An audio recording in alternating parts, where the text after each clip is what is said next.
It's extremely basic to understand that the reinforcement has an impact on behavior directly.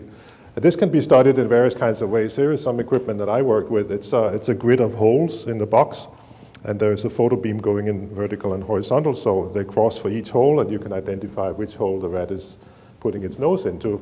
Rats, they have a spontaneous tendency to put their nose in a hole, and it looks like that.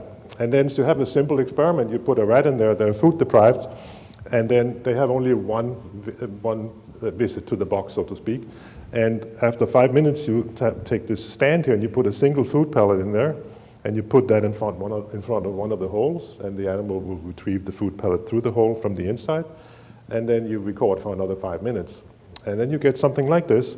This is for one rat here, so this was the number of holes, and each visit is indicated by a little dot here. So there were just a few visits, 1, 2, 3, 4. And then the rat got a food pellet in the center hole. And we see after it has eaten the food, it's not picking it up, but after it has consumed the food, it goes back up there. And it goes to that hole where the food was. There's nothing in there because you removed the stand. There's no cue at all. And it goes right back to that same hole, plus it makes some visits to the left and above. And this is a summary for 8 rats. And see, this is before, there's not much going on there. Maybe it's visiting on the edge, a little bit of a U-shape if you want to. And then right after the pellet, you see a large increase to that place where the food pellet was. All these rats had the food the same place. And we see visits, especially above and below, and a little bit of spread around there. So we see two things. We see strengthening of the behavior that happened to occur at the moment of reinforcement. But importantly, we see variation around that response that happened before reinforcement. You see visits above and below. They were never leading to a food pellet, but they nonetheless occur. Here is the time phenomenon. We can see this is all taking place within the first minute or so, then it dies out.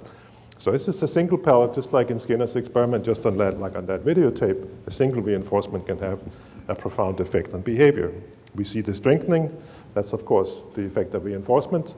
And we see this similar responses. In this case, it's just a visit to a hole above and below and to the left and to the right. And we call that response generalization, sometimes response induction. And the older literature called it spread of effect, which is actually a nice term. But response generalization is a fairly common terminology for that.